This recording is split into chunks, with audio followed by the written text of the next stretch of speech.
Hello बच्चों, welcome back to rank booster series. तो आप सबका स्वागत है रैंक बूस्टर सीरीज में। So I request all the students those who have not watched the concept series of vectors, please go and watch that series. बड़ा ही interesting and बड़ा ही conceptual video है वो। उससे उसको देख के आने के बाद प्लीज यहाँ पे आइए so that your concept is going to be totally clear. ठीक है, टोटल आपका कॉन्सेप्ट क्लियर हो जाएगा। ठीक है, तो चलो स्टार्ट करते हैं फ्रॉम द क्वेश्चन नंबर 1। ठीक है, तो सबसे पहले मैं रिक्वेस्ट करूंगा कि क्वेश्चन जब मैं स्टार्ट करूं आप वीडियो पॉज कीजिए, खुद से ट्राई कीजिए। नहीं समझ में आ रहा है तो I am there to help you out. ठीक है, चलिए क्वेश्चन नंबर 1 देखते हैं। Out of the following quantities which is scalar. अब स्केलर कौन सा बताओ। तो हम जल्दी जल्दी करेंगे, ठीक है, because due to lack of time, क्योंकि ज्यादा वीडियो लंबा नहीं करना है मुझे। ठीक है, तो सबसे पहले का आंसर होगा that is potential energy is a scalar quantity. बाकी सब आपके वेक्टर क्वांटिटीज हैं। चलो क्वेश्चन नंबर 2 देखिए। The vector quantity among the following is. तो इनमें से कौन सा क्वांटिटी वेक्टर है? Displacement. Next question number 3। A vector is added to an equal and opposite vector of similar nature. अगर मान लो एक वेक्टर है ए, इसको हम ऐड करेंगे इक्वल एंड ऑपोजिट वेक्टर के साथ of similar nature that is minus A, इसको ऐड करेंगे तो resultant is going to be zero vector, और ऐसे बोलते हैं हम null vector. Understood, option number C. Next question number 4 में आ जाइए। The component of a vector along any other direction. ठीक है, any other direction component of a vector बोला गया हमें। तो कंपोनेंट ऑफ ए वेक्टर हमेशा मान लो, अगर मान लेते हैं एक 2 डायमेंशन में एक वेक्टर है, ठीक है, ये उसका हो जाएगा एक्स एक्सिस, ये उसका हो जाएगा वाई एक्सिस, ये वेक्टर ए है, ठीक है, जो कि एंगल बना रहा है थीटा। तो इसका एक्स कंपोनेंट बन जाएगा ए कॉस थीटा और वाई कंपोनेंट बन जाएगा ए साइन थीटा। तो ऑब्वियस सी बात है कि जो कंपोनेंट्स होते हैं उसके मैग्नीट्यूड्स जो होते हैं हमेशा जो मेन वेक्टर का मैग्नीट्यूड है उससे हमेशा कम ही रहता है। Okay, it is always less than its magnitude. ठीक है, चलिए अगला क्वेश्चन देखते हैं, क्वेश्चन नंबर 5। और क्वेश्चन नंबर 5 के बाद से आप देखना कि सॉल्यूशंस आपको यहाँ पे देखने को मिलेगा, बट जैसे कि मैं रिक्वेस्ट कर चुका हूं पहले, वीडियो को पॉज कीजिए और खुद से ट्राई कीजिए। नहीं समझ में आ रहा है तो I am there to help you out. ठीक है, चलिए क्वेश्चन नंबर 5 देखिए। Which of the following is a unit vector. हम डायरेक्ट सॉल्व कर रहे हैं। ठीक है, अब इनमें से कौन सा यूनिट वेक्टर है? अब यूनिट वेक्टर के लिए हमें क्या करना पड़ेगा? किसी भी वेक्टर को उसका मॉड निकालेंगे तो उसका मैग्नीट्यूड निकालेंगे, या फिर मॉड बोलो तो उसका वैल्यू आना चाहिए 1। ठीक है, अब जैसे मान लो ये चारों ऑप्शंस जो हैं these are given in the cartesian form, ये कार्टेशियन फॉर्म में गिवन है। अब कार्टेशियन फॉर्म क्या है ये डिटेल्स में बता चुका हूं मैं कॉन्सेप्ट सीरीज में। ठीक है, अब कार्टेशियन फॉर्म में ये गिवन है, तो कार्टेशियन फॉर्म में अगर गिवन है तो इसका हम निकालेंगे मैग्नीट्यूड, तो मॉड निकालेंगे इसका, इसका भी मॉड निकालेंगे, इसका भी मॉड निकालेंगे और इसका भी मॉड निकालेंगे। मॉड कैसे निकालते हैं आप सबको मालूम है। ठीक है, तो मॉड निकालेंगे तो ऑप्शन नंबर बी में जो है हमारा आएगा यूनिट वेक्टर। ओके, चलिए नेक्स्ट क्वेश्चन नंबर 6 देखते हैं। ये vector P is given and this is perpendicular to the vector Q। The value of A पूछा गया है, तो यहाँ पे मैंने दोनों वेक्टर्स को लिख लिया है, that is vector P and vector Q। तो इसका दोनों वेक्टर्स अगर परपेंडिकुलर हैं दोनों एक दूसरे के साथ, तो ऑब्वियसली पहले उसका क्या करेंगे, हम डॉट प्रोडक्ट निकालेंगे। क्या निकालेंगे? डॉट प्रोडक्ट निकालेंगे। तो डॉट प्रोडक्ट जब निकालेंगे तो परपेंडिकुलर जब होता है तो you should know that theta is going to be 90। Theta अगर 90 हो जाएगा तो cos 90 is going to be 0। तो इसका मतलब ये टोटल वैल्यू हो जाएगा 0। ठीक है, तो P dot Q will be 0। अब P डॉट क्यू हम निकालना पड़ेगा हमें, तो P डॉट क्यू आपको निकालना मालूम है क्योंकि आपने कॉन्सेप्ट सीरीज देखा हुआ है और मेरा ये एजम्पशन भी है। ठीक है, तो यहाँ पर अगर डॉट प्रोडक्ट निकालेंगे तो देख सकते हो I के साथ I को डॉट करेंगे, that is 3i cap dot 2i cap, similarly minus 2j cap dot j cap, a k cap dot minus k cap. ठीक है, इसे मल्टीप्लाई करेंगे तो कुछ इस तरह से फॉर्मुलेशन होकर आएंगे, तो यहां से हमें पता चलेगा कि that is a equals to 4। Answer is 4। ठीक है, चलिए नेक्स्ट क्वेश्चन नंबर 7 में आ जाइए। यहाँ पे गिवन है vector A and vector B। Then what is the angle made by A minus B with A. तो सबसे पहले हम वेक्टर ए लिखेंगे, वेक्टर बी लिखेंगे, फिर ए माइनस बी करेंगे। तो ए माइनस बी करने से हमें कुछ इस तरह से आंसर निकल के आएगा। This is the vector A minus B. Okay, अब ए माइनस बी का हमें निकालना है एंगल विथ ए। ठीक है, समझ में आ रहा है? तो हम क्या करेंगे, इसका ये दोनों का हम डॉट प्रोडक्ट निकालेंगे। तो डॉट प्रोडक्ट कैसे निकालते हैं दोनों वेक्टर्स का? That is magnitude of two vectors into cosine of the angle between them. ठीक है, तो a minus B dot A, तो a माइनस बी तो हमें पहले से यहाँ पे पता है, डॉट ए लगा देंगे तो इसका वैल्यू निकल कर आएगा 2 + 2 + 2 इसका वैल्यू। ठीक है, इसको डॉट प्रोडक्ट करोगे तो ये आ जाएगा 2 + 2 + 2। कैसे आया? 2i cap dot I cap plus 2j cap dot J cap plus 2k cap plus dot के कैप, तो आ जाएगा 2 + 2 + 2। और यहाँ पे इसका मॉड इंटू इसका मॉड, दिस वन, अंडरस्टूड? तो इसका मॉड कितना आएगा? दैट इज √12, और इसका मॉड कितना आएगा? √3। ठीक है, इंटू कॉस ऑफ थीटा। तो यहां से √12 ये है √3, तो answer is going to be 2 × 3। Okay, so ये आ जाएगा आपका 6। So cos theta is going to be 6/6 और theta is going to be 1, और थीटा 1 कब होता है? Sorry, cos theta equals to 1, so theta is going to be 0 degree. इसका मतलब angle between the given two vectors is 90 degree. Understood? कितना हो जाएगा? 90 डिग्री। ठीक है, कितना हो जाएगा angle? This is 90 degree. Is that clear? चलिए अगला क्वेश्चन देखते हैं अभी। Question number 8। चलिए, the angle between the two vectors this one and this one कितना होगा? सिमिलरली निकालेंगे बाय यूजिंग डॉट प्रोडक्ट। ठीक है, तो ए बी को मैंने यहां लिख दिया है। ए डॉट बी क्या होता है? Mod of A into mod of B into cosine of the angle between the two vectors. ठीक है, डॉट प्रोडक्ट निकालेंगे ए और बी का डॉट प्रोडक्ट, तो कुछ आएगा ये दिस वन, और इसका मॉड निकालेंगे into cos theta. Cos theta is going to be 0 here, theta is going to be 90, so angle between the given two vectors is 90। ठीक है, चलिए अगला क्वेश्चन देखते हैं। Question number 9। देखिए, component of the vector A along the B is कितना होगा? मतलब यहां पे पूछा जा रहा है कि वेक्टर ए का कंपोनेंट बी के अलोंग में कितना होगा। समझ में आ रहा है मेरी बात? वेक्टर ए का कंपोनेंट बी के अलोंग में कितना होगा? तो सबसे पहले हम क्या करेंगे, vector A and vector B को मैंने लिख दिया यहाँ पे। तो component of vector A along B is nothing but A cos theta, where theta is the angle between A and B. ठीक है, तो ए डॉट बी इक्वल्स क्या होता है बताओ? Mod A mod B cos theta, so A dot B is A B cos theta. ठीक है, तो हमें चाहिए ए कॉस थीटा चाहिए, तो यहां से ए इंटू कॉस थीटा ये निकल जाएगा। ओके, बचेगा क्या? A dot B divided by, इसको डिवाइड करेंगे बी से। ठीक है, तो ए डॉट बी यहां से हमें आराम से निकाल सकते हैं, and B is nothing but, B क्या है? B is the vector B का मॉड। ठीक है, तो वेक्टर बी क्या है बताओ? Vector B is given this much, इसका मॉड निकालेंगे। मॉड कितना हो जाएगा? √ ऑफ आई कैप का, आई कैप मतलब यहाँ पे क्या है? 1 × आई कैप है, तो ये बन जाएगा 1², और जे कैप मतलब 1 × J cap, that is again 1², that is √2। Is that clear? वही लिखा गया है यहाँ पे √2। So A cos theta is 5/√2। Understood? Answer is 5/√2, option number A. Okay, next question number 10 में आ जाते हैं। क्वेश्चन नंबर 10 क्या बोला गया? देखो, vector P is given this much, makes an angle with z axis which is equal to. ठीक है, अब बोला गया कि ये वेक्टर P है, अब ये z एक्सिस से कितना एंगल बना रहा है? तो मगर मान लो मैं यहाँ पे लिख दूं, this is x axis, this is y axis, और ये है आपका z एक्सिस, और i cap, j cap and k cap are the unit vectors along x axis, y axis and z axis. तो ये जो वेक्टर P है, मान लेते हैं कोई वेक्टर यहाँ पे P होगा, ये कितना एंगल बना रहा है z एक्सिस से?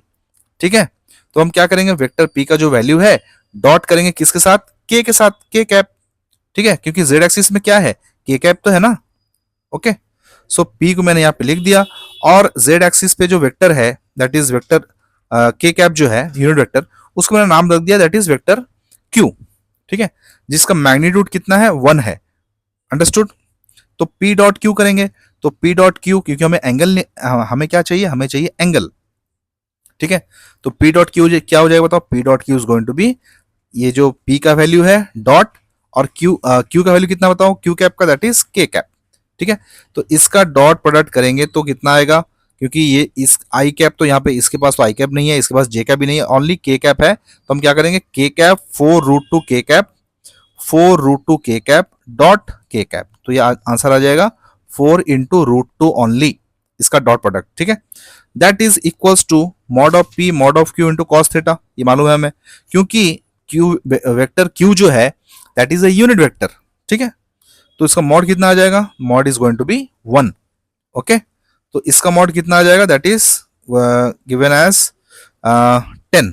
ओके, सो कॉस थीटा में निकालना है, तो cos theta is going to be 4 √2/10, so answer is 2 √2/5, या फिर theta equals to cos inverse 2 √2/5, 2 √2/5, option number सी।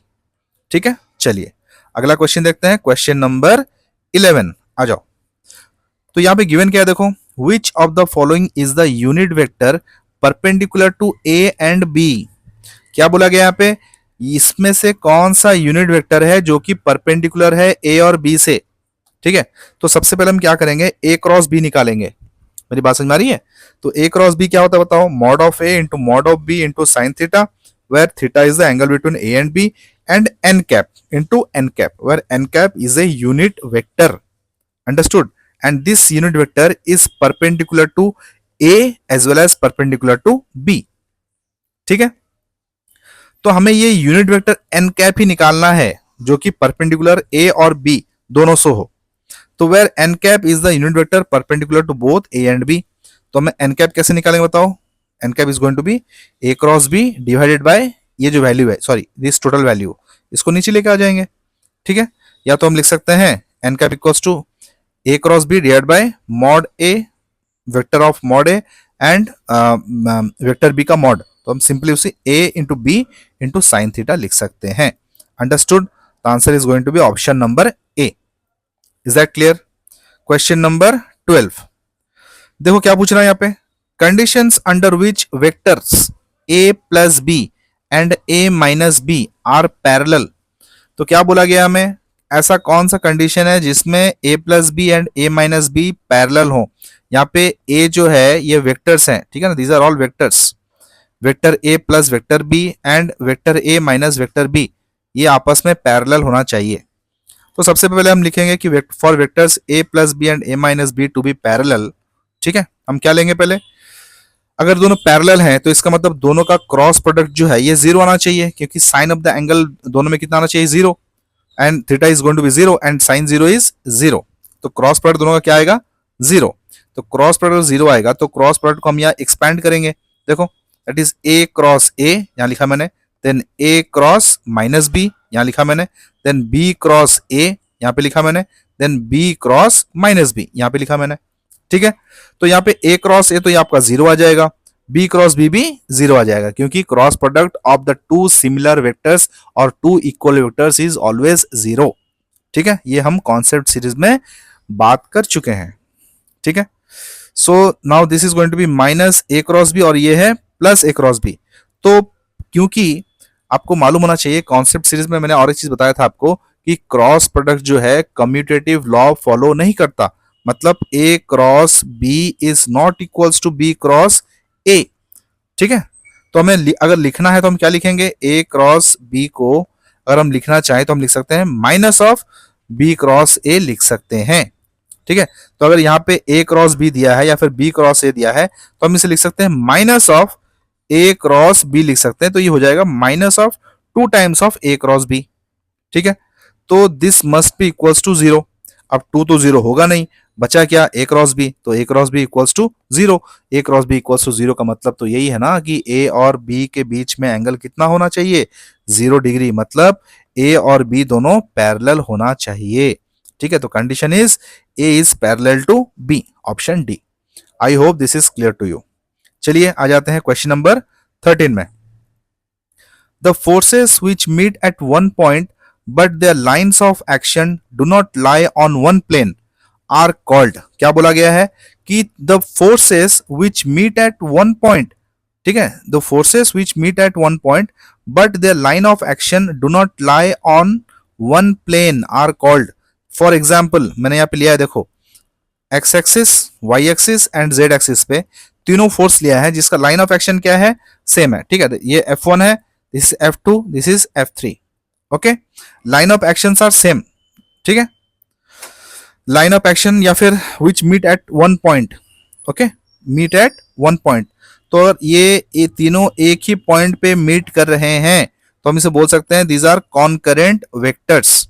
लेकिन F1 एंड F2 दोनों या फिर F3 तीनों जो हैं, तीनों तीनों के तीनों जो हैं कोप्लैनर नहीं है। अंडरस्टूड। अगर मैं बोलूं F1 एंड F2 तो आप बोल सकते हो yes this two are coplanar, ठीक है। मैं अगर बोलूं F1 एंड F3 आप बोल सकते हो yes this two are also coplanar. अगर मैं बोलूं F3 and F2 yes this two are also coplanar, but all three together are not coplanars but they are concurrent because they are meeting at same point. Understood? So answer should be they are non coplanar and concurrent forces. Is that clear? Option number B. चलिए next बात करते हैं हम, ठीक है बच्चों। सो अगला question देखते हैं हम, question number 14। So consider a vector f is given by this another vector which is perpendicular to f। तो इसका मतलब सबसे पहले हम f लिख देंगे, ठीक है। देन और एक वेक्टर जो कि एक p वेक्टर है जो f वेक्टर से परपेंडिकुलर होना चाहिए, ठीक है। अगर ये परपेंडिकुलर होगा तो इसका मतलब f dot p must be equals to 0। Yes, यही तो लिखा मैंने यहाँ पे। सो यहाँ पे आप अगर ऑप्शंस में कंपेयर करें, ठीक है, तो यहाँ पे 4i cap minus 3j cap है। इसका मतलब यहाँ पे i कैप और j कैप का टर्म है। तो अगर हमें डॉट प्रोडक्ट निकालना है तो और डॉट प्रोडक्ट को हमको जीरो भी करना है तो हमें जो दूसरा वेक्टर है वो i और j के टर्म में नहीं लेके अगर k के टर्म पे लेंगे तो जाहिर सी बात है डॉट प्रोडक्ट उसका हमेशा क्या आएगा भाई, जीरो आने वाला है। Is that clear? तो answer should be 7k cap. Understood, ठीक है। चलिए देखो, वैसे अगर ये आई कैप और जे कैप है तो हम आई कैप और जे कैप टर्म में भी ले सकते हैं, या तो आप सिंगल सिंगल ऑप्शंस लगा के भी देख सकते हो, ठीक है। लेकिन 7k कैप हम लेंगे तो क्या है, आई और जे के फॉर्म में नहीं है, तो डॉट प्रोडक्ट लेंगे तो obviously it is going to be 0, ठीक है। तो इसलिए मैंने डायरेक्ट यहाँ पे क्या किया, हिट एंड ट्रायल मेथड से 7k मारा तो ये डॉट प्रोडक्ट का 0 आ गया। Is that clear? ठीक है, अगला क्वेश्चन देखें। चलिए क्वेश्चन नंबर 15 देखिए। If the angle between the two non zero vectors a and b is 120 degree, its resultant c will be. तो सबसे पहले हम रिजल्टेंट c लिखेंगे, it is given by a plus B, ठीक है। अच्छा, तो मॉड ऑफ c कितना हो जाएगा, root over of a square plus B square plus 2ab cos theta. तो सबसे पहले हम चेक करेंगे अगर थीटा 0 डिग्री है तो, ठीक है, तो c का वैल्यू कितना आ जाएगा, a प्लस बी। तो रिजल्टेंट जो है, जो मैक्सिमम वैल्यू होगा रिजल्टेंट का, that is mod of a plus B, ठीक है। इसी तरह सिमिलरली अगर हम थीटा 180 पुट करेंगे तो c का वैल्यू आएगा mod of a minus B, ठीक है। अगर थीटा अदर देन 0 है एंड 180, थीटा जो है अगर 0 और 180 के अलावा कुछ और एंगल है तो रिजल्टेंट जो है हमेशा a प्लस बी और a माइनस बी के बीच में ही रहने वाला है। अंडरस्टूड, ठीक है। अब एक एग्जांपल देते हैं। अब मान लो जैसे in the given example, given question, theta कितना है बताओ, 120 डिग्री। तो मैंने यहाँ पे ले लिया थीटा इक्वल्स टू 120 डिग्री। अब मान लेते हैं कि a और b का वैल्यू क्या है, 1 है, ठीक है। अच्छा, तो मुझे तो मालूम है कि मिनिमम कितना वैल्यू होता है, c मिनिमम वैल्यू कितना है। अगर ये a और b अगर इक्वल्स टू 1 है तो c minimum is going to be 0, c minimum is going to be 0 अगर a b दोनों बराबर है। और c maximum is going to be mod of a plus B, that is 1 plus 1 equals to 2, ठीक है। तो मिनिमम जो resultant है that is going to be 0 and maximum resultant is going to be 2, ठीक है। नेक्स्ट c के value कितना आएगा at theta equals to 120 degree at theta equals to 120 degree, C value is going to be 1 and 1 lies between 0 and 2. वही तो मैं बता रहा था यहाँ पे देखो C का वैल्यू क्या है आपका 0 एंड 180 के डिग्री के अंदर ही कहीं रहेगा. अंडरस्टूड. ठीक है, तो answer should B C is greater than mod of A minus B and it is less than mod of A plus B. ठीक है, चलिए अगला क्वेश्चन देखते हैं. Question number 16. Two vectors A and B inclined at an angle of theta have a resultant of R, which makes an angle phi with A. If the direction of A and B are interchanged, then the resultant will have the same. Check करते हैं. देखो मैंने यहाँ पे solution लिखा है. ये मान लो आपका वेक्टर A है, ये वेक्टर B है, दोनों के बीच में एंगल कितना है थीटा गिवन है, और जो रिजल्टेंट है ये एंगल बना रहा है A से कितना फाई. तो सबसे पहले हम निकालेंगे इसका रिजल्टेंट निकालेंगे. Resultant is root over of A square plus B square plus 2AB cos theta, और tan फाई जो कि रिजल्टेंट है हम ये निकाल सकते हैं by using the parallelogram law of vector addition या फिर triangle law of vector addition से भी निकाल सकते हैं. ठीक है, you know that how to find it. So tan phi कितना आएगा, that is B sin theta bye A plus cos theta. ठीक है, अभी क्वेश्चन में जो गिवन है that is A and B are interchange, तो इसका मतलब ये है B की जगह पे A लिखेंगे, A की जगह पे B लिखेंगे. ठीक है, तो ये भी आएगा, एक रिजल्टेंट आएगा. लेकिन क्या ये रिजल्टेंट का मैग्नीट्यूड सेम रहेगा क्या? यस, रिजल्टेंट का मैग्नीट्यूड सेम रहने वाला है. ठीक है, क्योंकि जब यहां पे देखो हम लोग लिखते हैं ना root over of A square plus B square plus 2AB cos theta, and cos theta is the angle between A and B, जो कि बराबर है, सेम है. ठीक है, लेकिन जो tan फाई डैश, तो phi dash is the angle between the resultant, the new resultant, ठीक है, विथ वेक्टर B. ओके, यहां पे जो है एंगल, दोनों का एंगल जो है, ये एंगल और ये एंगल जो है ये सेम नहीं होने वाला. ठीक है, या तो हम बोल सकते हैं the direction of resultant vector is not same but magnitude is same. Understood. So magnitude of resultant is same in both the cases but the direction of resultant with the X axis is different in both the cases. तो answer will be resultant will have the same magnitude. ठीक है, चलो अगला question देखते हैं. Question number 17. Which of the following is correct. आपको पता करना है कि इनमें से कौन सा सही स्टेटमेंट है. तो यहाँ पे देखो चारों केसेस में यहाँ mod of A minus B, A minus B, A minus B, A minus B लिखा हुआ है.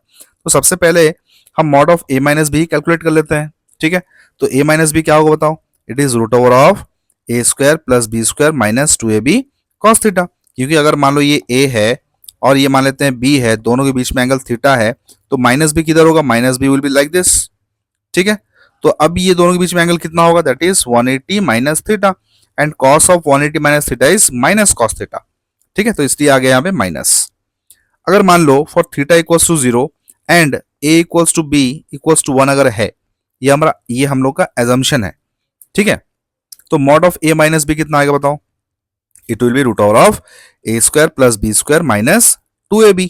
Okay, when theta equals to 0 degree, तो A माइनस B कितना आएगा, that is going to be 0 because A and B both are equals to 1. अब मुझे बताओ mod of A minus mod of B ये कितने आने वाला है, क्योंकि ये आएगा 1, ये भी आएगा 1, सो 1 माइनस 1 विल बी 0. ठीक है, नेक्स्ट अगर हम बात कर रहे हैं थीटा इक्वल्स टू 180 डिग्री की. ठीक है, अगर थीटा में यहाँ पे थीटा अगर मैं 180 पुट करूं, then answer is going to be plus 2AB. देखो यहाँ पे आ गया ना प्लस 2AB. ठीक है, तो mod of A minus B equals to 2 because A square is going to be 1, ये भी आ जाएगा 1 और ये भी आ जाएगा plus 2. So root over of 4, root over of 4 is nothing but 2. So mod of A minus B आ गया आपका 2 and mod A minus mod B ये सेम आएगा आपका 0. तो इस समय ये पता चला कि mod of A minus B जो है या तो ये ग्रेटर देन होगा mod of A minus mod of B से, या तो ये इक्वल्स टू होगा mod of A minus mod of B से. Is that clear? ठीक है, so the option is option number C. Okay, ठीक है, अगला क्वेश्चन देखें. क्वेश्चन नंबर 18 देखिए. If A equals to B then which of the following is not correct. अगर A equals to B है मतलब vector A equals to vector B है, तो इसका मतलब बोथ आर इक्वल वेक्टर्स. ठीक है। अगर ये इक्वल वेक्टर्स है, इक्वल वेक्टर्स का मतलब क्या है, दोनों का मैग्नीट्यूड भी सेम होना चाहिए और दोनों का डायरेक्शन भी सेम होना चाहिए। ठीक है। अगर ऐसा है तो इसमें से कौन सा करेक्ट नहीं है? तो सबसे पहले अगर दोनों वेक्टर्स इक्वल हैं तो दोनों को वेक्टर्स को हम कैसा लिख सकते हैं बताओ? Vector A can be written as mod of A into A cap equals to mod of B into B cap, लिख सकते हैं ना? यस। तो इससे हमें क्या पता चला बताओ? क्योंकि दोनों का मैग्नीट्यूड सेम है तो मैग्नीट्यूड ये दोनों का सेम हो गया यहाँ पे, और क्योंकि दोनों का डायरेक्शन भी सेम है तो हम लिख सकते हैं A cap equals to B cap, लिख सकते हैं ना? यस। थर्ड ऑप्शन में, ये थर्ड ऑप्शन है, option C. Option C check करो, A into mod A into B cap, A मतलब mod of A into B cap and mod of B into A cap. अब क्योंकि हमें पता है mod A equals to mod B है तो ये दोनों बराबर हो गए, तो इसका मतलब B cap equals to A cap, जो कि स्टेटमेंट 2 सेटिस्फाई कर रहा है। ठीक है। तो इसका मतलब तीनों स्टेटमेंट सही हैं। अब फोर्थ स्टेटमेंट की बात करते हैं, क्या लिखा है यहाँ पे? A plus B equals to A cap plus B cap, क्या ये सही है क्या? चेक कर लेते हैं। A plus B, A plus B को हम क्या लिख सकते हैं? Mod A into A cap, और बी को हम लिख सकते हैं mod B into B cap. ठीक है। But this is not equivalent to A cap plus B cap, ये इक्विवेलेंट नहीं है क्योंकि यहाँ पे मॉड ए है और यहाँ पे मॉड बी है, and we don't know what is the value of mod A and mod B. मेरी बात समझ में आ रही है? अगर मॉड ए मॉड बी अगर ये यूनिट वेक्टर्स होते हैं तो हम बोल सकते हैं हाँ ये इक्विवेलेंट होता, क्योंकि ये यूनिट वेक्टर है कि नहीं हमें मालूम नहीं है, तो it will not equivalent to A cap plus B cap. क्या मेरी बात समझ में आ रही है? ठीक है। तो option D is not correct. ठीक है। चलिए अगला क्वेश्चन देखते हैं, question number 19। The angle between the vectors A cross B and B cross A is. अब ए क्रॉस बी पहले लिख लेते हैं, यहाँ पे देखो ये है A cross B, that is mod A into mod B into sine theta and N cap, where N cap is a unit vector. हम पढ़ चुके हैं कॉन्सेप्ट सीरीज में, एन कैप क्या है? आपका यूनिट वेक्टर है which is perpendicular to both A as well as B. Similarly अगर मैं बी क्रॉस ए की बात करूं जो कि ऑपोजिट डायरेक्शन में लेंगे, तो यहाँ पे यूनिट वेक्टर जो होगा ये क्या होगा? एन कैप से 180 डिग्री होगा, तो ये हो जाएगा माइनस एन कैप। ठीक है। So N cap is perpendicular to A and B. ठीक है। So angle between N cap and minus N cap, तो अगर ये आपका एन कैप है तो माइनस एन कैप किधर होगा? Just opposite. एंगल दोनों के बीच में कितना होगा? 180 डिग्री। तो answer is going to be pi. Okay, understood. चलिए अगला क्वेश्चन देखते हैं, question number 20। Unit vector parallel to the resultant of vector 8i cap and 8j cap will be. सबसे पहले हम रिजल्टेंट लिख लेते हैं। The resultant is going to be how much? 8i cap plus 8j cap. ठीक है। अच्छा, तो कोई भी एक वेक्टर को हम क्या लिख सकते हैं? उसका magnitude and unit vector. Understood. तो इस वेक्टर का जो रिजल्टेंट वेक्टर है इसका मैग्नीट्यूड कितना आएगा? इसका मैग्नीट्यूड आएगा रूट ऑफ 128, और यूनिट वेक्टर का जो वैल्यू है वो कितना आएगा? That is 8i cap plus 8j cap by root over of 128, जो कि क्या बोलते हैं उसको? Vector, this vector divide by the mod of the vector, इससे आया ये। ठीक है।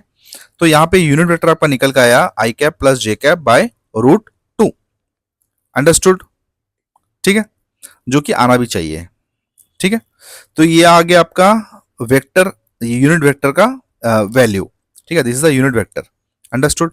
अच्छा, अगर ये आपका यूनिट वेक्टर है तो यहाँ पे पूछा गया हमें पूछा गया कि हमें एक निकालना है, यूनिट वेक्टर निकालना है जो कि पैरेलल है रिजल्टेंट से।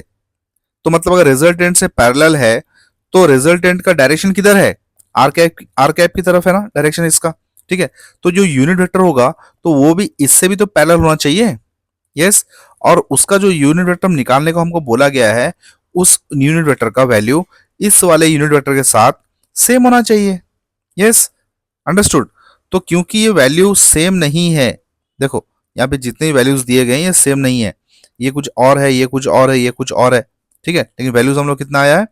आई cap plus J cap by root 2। तो इसलिए हम लिख सकते हैं answer is none of this. Is that clear? ठीक है, आई होप आपको ये समझ में आया होगा। ठीक है, चलिए अगला क्वेश्चन देखते हैं, question number 21। The area of a parallelogram represented by vector this one and this one is. अब जाहिर सी बात है अगर हम पहले वेक्टर लिख लेते हैं, बोथ वेक्टर्स, तो हमें पता है कि अगर ये this are the two sides of a parallelogram, तो हम लिखेंगे this is vector A and this is vector B. अब एरिया कैसे निकालते हैं? Area is mod of A cross B. Understood? ये हम कॉन्सेप्ट सीरीज में पढ़ चुके हैं, आप प्लीज देख लीजिएगा उसको कि एरिया ऑफ पैरेललोग्राम कैसे निकालते हैं। That is A cross B का मॉड। ठीक है, तो ए क्रॉस बी का मॉड क्या होता है? बाय यूजिंग द डिटर्मिनेंट, जो डिटर्मिनेंट है उसको हम यूज करेंगे।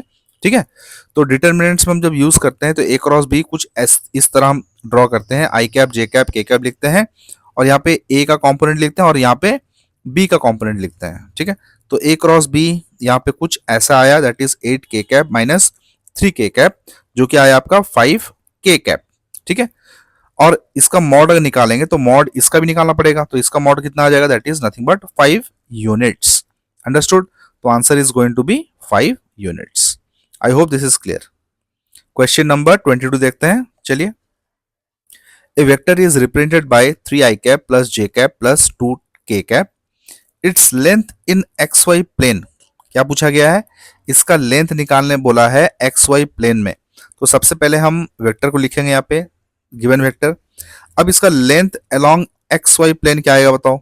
एक्स वाई प्लेन में इसका एक्स का वैल्यू कितना बताओ? 3 है। वाई का वैल्यू कितना बताओ? 1 है। ठीक है, हमें आई कैप एंड जे कैप का क्या बताओ कोफिशिएंट लेना है, तो कोफिशिएंट इसका कितना है? 3 है, और जे का कोफिशिएंट है 1। ओके, अब ये जो लेंथ आया है इसका मॉड लेंगे, तो mod is going to be how much? X square plus y square. Okay, that is nothing but root of 10। तो इसका लेंथ कितना आ गया? Root of 10। अंडरस्टूड?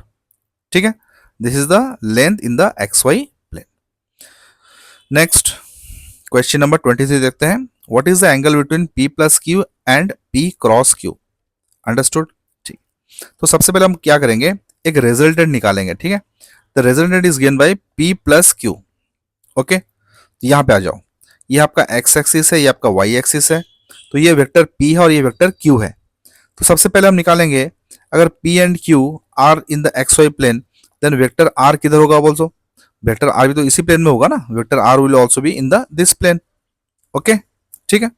अच्छा, तो पी क्रॉस क्यू अगर निकालेंगे तो पी क्रॉस की क्या होगा बताओ? Mod of P into mod of Q into sine theta into N cap, where N cap is a unit vector and it is perpendicular to both P and Q. ठीक है, now n cap is also perpendicular to R, क्योंकि देखो अगर P plus Q का resultant निकालेंगे तो result कितना आएगा? Vector P plus vector Q. इसका रिजल्टेंट तो इसी प्लेन में होगा ना, इसी प्लेन में होगा रिजल्टेंट। लेकिन पी क्रॉस क्यू जब निकालेंगे तो इसका रिजल्टेंट कहाँ होगा? जेड में। ठीक है, या फिर पी क्रॉस क्यू का जो वेक्टर होगा that is along the z axis. ठीक है, तो ये जो एन कैप होगा, this n cap is a unit vector which is perpendicular to P as well as perpendicular to Q, and it is also perpendicular to R because R is also lie in the XY plane में lie कर रहा है ये। क्या मेरी बात समझ में आ रही है? ठीक है, तो हम यहाँ पे निकाल सकते हैं that angle between P plus Q and P cross Q is 90 degree. Okay, understood? क्योंकि यहाँ पे जो रिजल्टेंट या जो रिजल्टेंट वेक्टर है आपका, जो रिजल्ट वेक्टर R है, it is perpendicular to n cap also. Okay, so answer is going to be pi by 2. Is that clear? चलिए अगला क्वेश्चन देखते हैं, question number 24। If three vectors along coordinates axis represent the adjacent sides of a cube of length b, then the unit vector along its diagonal passing through the origin will be। अब क्या बोला गया हमें? अब मान लो ये आपका x axis है, ये y एक्सिस है, ये आपका z एक्सिस है। ठीक है, हमें बोला गया है a unit vector along its diagonal, तो ये आपका यूनिट वेक्टर है which is along the diagonal, okay, passing through the origin. ठीक है, चलो, तो सबसे पहले ये यूनिट वेक्टर है, दिस यूनिट वेक्टर, सो इसका वैल्यू पहले लिख लेते हैं हम लोग, that is A X I cap plus A Y J cap plus A Z K cap. Understood? Now क्योंकि यहाँ पे ऑलरेडी गिवन है कि लेंथ कितना है इसका? बी है। ठीक है, तो ये A X A Y A Z जो होगा that is will be nothing but B only. Okay, तो हम यहाँ पे लिख सकते हैं A equals to B I cap plus B J cap plus B K cap. ठीक है, तो इसका मॉड निकालेंगे, मॉड क्या हो जाएगा? Root over of B square plus B square plus B square, जो कि आपका आएगा 3b square, root over of 3b square. ठीक है, अब ए कैप जो है, A cap is a unit vector. Okay, और यूनिट वेक्टर कैसे लिख सकते हैं हम? Vector by mod of vector, तो ये आ जाएगा इस फॉर्म में। तो यूनिट वेक्टर कैसे आएगा बताओ? तो unit vector is I cap plus J cap plus K cap by root over of 3. This is the unit vector along the diagonal. Understood? ठीक है, चलिए अगला क्वेश्चन देखते हैं. Question number 25. The angle between A and B is. अब A and B के बीच में angle कितना होगा? तो सबसे पहले क्या करेंगे, ए को लिख देंगे vector A is I cap plus J cap and vector B is I cap minus j cap. ठीक है, अब इसका डॉट प्रोडक्ट निकालेंगे. अब यहां से हम cos थीटा निकालेंगे. cos theta is going to be a dot B by mod of a into mod of b. But a dot B आपका निकल के यहाँ पे क्या आ रहा है, इसको अगर a डॉट बी करोगे तो answer will be 0. So theta is going to be 90 degree. So answer is 90 degree. Understood? ठीक है, so that's all for today's class. I hope you enjoyed the session. अब ये तो पार्ट 1 था, part 2 भी देखना और इसी तरह पार्ट 3 भी आएगा इसका. ठीक है, मे बी या तो हो सकता है कि पार्ट 2 में ही खत्म हो जाए. ठीक है, तो नेक्स्ट पार्ट आप पक्का देखना इसे. ठीक है, till then have a good day, take care of yourself, bye bye.